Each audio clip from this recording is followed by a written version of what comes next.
Assalamualaikum warahmatullahi wabarakatuh. Waalaikumsalam Waalaikumsalam. warahmatullahi wabarakatuh. Kami dari kelompok pertama akan menjelaskan tentang analisis aktivitas. Kami terdiri dari 5 orang. Yang pertama saya sendiri, Resi Rosita, lalu rekan saya. Saya Ridwan Anggara Putra. Saya Ronia. Saya Sylvia Umaya. Saya Siti Nurhayati. Di sini kami akan menjelaskan tentang analisis aktivitas. Materi analisis aktivitas akan dijelaskan oleh rekan saya Siti Nurhayati. Baik, terima kasih atas waktunya. Di sini saya akan menjelaskan tentang pengertian rasio aktivitas. Rasio aktivitas digunakan untuk mengetahui efisiensi organisasi dalam memanfaatkan asetnya untuk menghasilkan kas dan pendapatan. Rasio ini digunakan untuk memeriksa tingkat investasi yang dilakukan pada aset dan pendapatan yang dihasilkannya. Karena alasan ini, rasio aktivitas juga dikenal sebagai rasio operasi atau analisis rasio perputaran. Peran rasio aktivitas atau rasio perputaran dalam evaluasi efisiensi bisnis dengan analisis yang cermat atas kesediaan aset tetap dan piutang.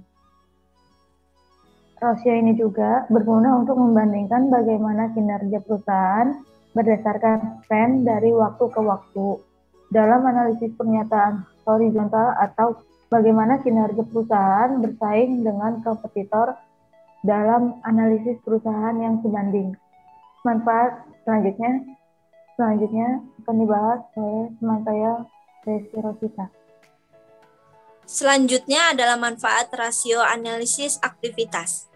Rasio aktivitas memiliki beberapa manfaat bagi bisnis, yaitu diantaranya adalah yang pertama, membantu membandingkan pengembangan bisnis di lini operasi yang sama.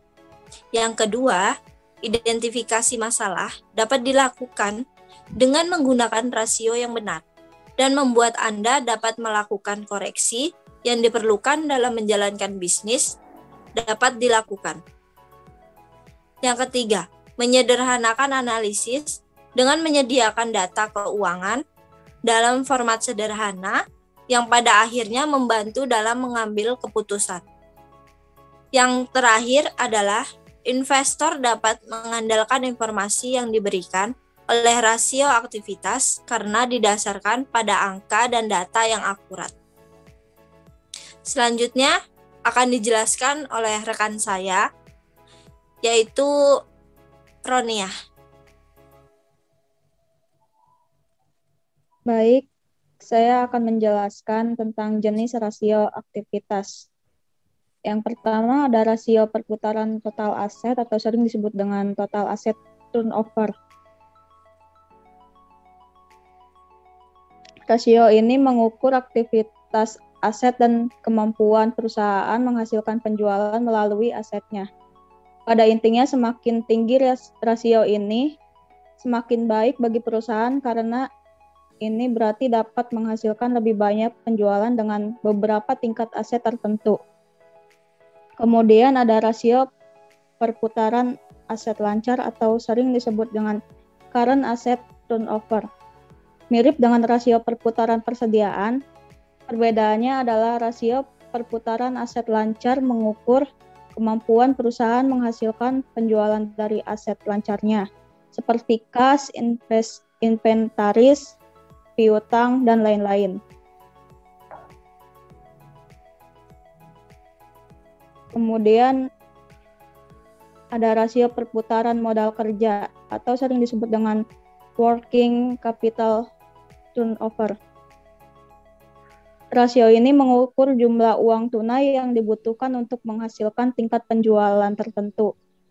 Mengingatkan hal ini, modal kerja yang tinggi kemungkinan besar mengindikasikan penggunaan modal kerja yang menguntungkan. Kemudian ada rasio perputaran piutang atau sering disebut account receivable turnover. Untuk mengukur berapa kali piutang dapat diubah oleh perusahaan menjadi uang tunai, kita harus menghitung rasio perputaran piutang. Hasil perhitungan dapat disajikan dalam waktu per tahun atau dalam hari. Jika diukur dalam hitungan kali per tahun, tren penurunan rasio ini akan berdampak negatif bagi suatu perusahaan. Artinya kemampuan mengubah piutang menjadi kas menjadi lebih rendah. Kemudian ada rasio perputaran hutang atau sering disebut dengan account payable turnover. Rasio ini mengukur berapa kali per tahun perusahaan membayar hutangnya dalam pemasok atau kreditor. Rasio perputaran hutang yang lebih tinggi menunjukkan kemampuan perusahaan untuk membayar hutangnya kepada kreditor secara sehat dan teratur. Kemudian ada rasio hutang beredar atau sering disebut dengan days payable outstanding untuk mengukur jumlah hari yang rata-rata dibutuhkan oleh perusahaan untuk membayar hutang kepada krediturnya. Anda memerlukan rasio hutang beredar. Secara umum, rendahnya nilai rasio ini berarti penggunaan modal kerja yang efisien. Namun, rasio hutang hari yang lebih besar tidak selalu menunjukkan posisi perusahaan yang buruk, karena menunda pembayaran pada pemasok hingga tanggal terakhir dapat dilakukan oleh perusahaan secara teratur untuk mempersingkat siklus konversi kas. Kemudian ada rasio perputaran persediaan atau sering disebut dengan inventory turnover. Rasio ini menunjukkan beberapa hari yang biasanya dibutuhkan perusahaan untuk mengubah persediaan menjadi penjualan. Rasio perputaran persediaan yang lebih rendah akan menunjukkan bahwa lebih sedikit waktu yang dibutuhkan untuk perusahaan mengubah persediaan menjadi penjualan. Dan yang terakhir ada rasio perputaran kas atau sering disebut dengan cash turnover. Efisiensi penggunaan kas perusahaan ditunjukkan oleh rasio perputaran kas. Biasanya nilai rasio yang tinggi ini dianggap lebih baik karena hal ini berarti perusahaan menggunakan kasnya secara efektif dan lebih sering melakukan penyerahan. Selanjutnya akan dijelaskan oleh Sylvie. Yang selanjutnya ada rumus rasio aktivitas. Yang pertama yaitu rasio perputaran aset lancar atau current asset turnover. Rumusnya yaitu perputaran aset lancar sama dengan penjualan bersih dibagi aset lancar rata-rata. Yang kedua ada rasio perputaran total aset atau total asset turnover sama dengan total aset turnover penjualan bersih dibagi total aset rata-rata. Selanjutnya ada rasio perputaran modal kerja atau working capital turnover, yaitu penjualan menjadi modal kerja sama dengan penjualan dibagi modal kerja rata-rata.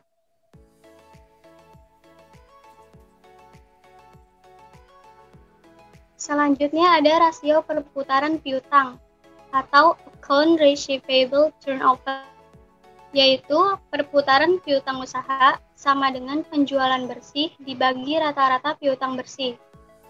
Selanjutnya, rasio hutang beredar atau days payable outstanding, yaitu hari hutang-hutang sama dengan hutang usaha dibagi rata-rata biaya penjualan harian. Selanjutnya, rasio perputaran persediaan atau inventory turnover, yaitu perputaran persediaan sama dengan harga pokok penjualan dibagi persediaan rata-rata. Yang selanjutnya, rasio perputaran kas atau cash turnover, yaitu perputaran kas sama dengan penjualan dibagi kas rata-rata dan setara kas dan saham yang dapat dipasarkan. Yang selanjutnya akan dijelaskan oleh Rizon tentang gambaran hitungannya. Ya, di sini ada gambaran dari hitungan laba rugi dari PT Unilever Indonesia Tbk dalam jutaan rupiah. Di sini sudah dihasilkan dan sudah dianalisis. Ini hasilnya. Setelah itu ada laporan neraca dari PT Unilever Indonesia Tbk yang berbentuk dalam jutaan rupiah. Ini sudah dianalisis oleh tim kami dan ini hasilnya.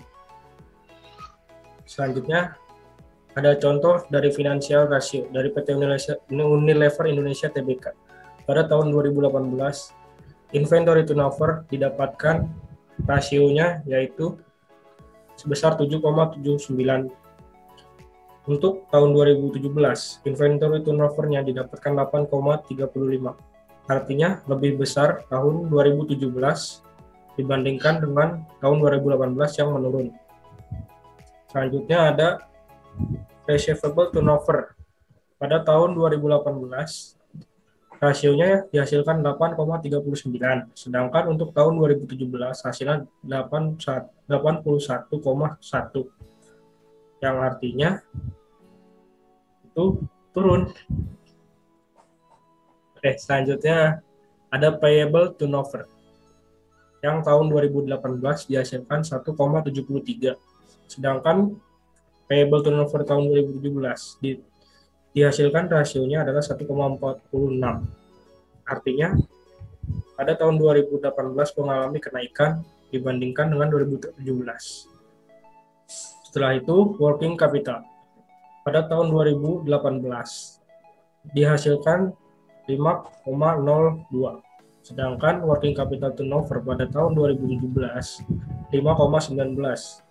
Yang artinya menurun. Sedangkan pada tahun 2018 itu dihasilkan 5,02. Selanjutnya ada fixed asset turnover. Pada tahun 2018 dihasilkan 3,73. Sedangkan fixed asset turnover 2017 3,76. Artinya itu mengalami penurunan yang dihasilkan di 2018. Dan terakhir ada total asset turnover. Di tahun 2018 dihasilkan 2,14. Pada tahun 2017 138,31. Itu artinya mengalami penurunan. Ya, sekian contoh dan hasil rasio dari PT Unilever Tbk yang telah dianalisis oleh tim kami. Terima kasih. Baiklah, itu tadi hasil diskusi kami tentang analisis aktivitas yang berkaitan dengan rasio analisis. Kurang dan lebihnya kami mohon maaf. Assalamualaikum warahmatullahi wabarakatuh. Waalaikumsalam warahmatullahi wabarakatuh.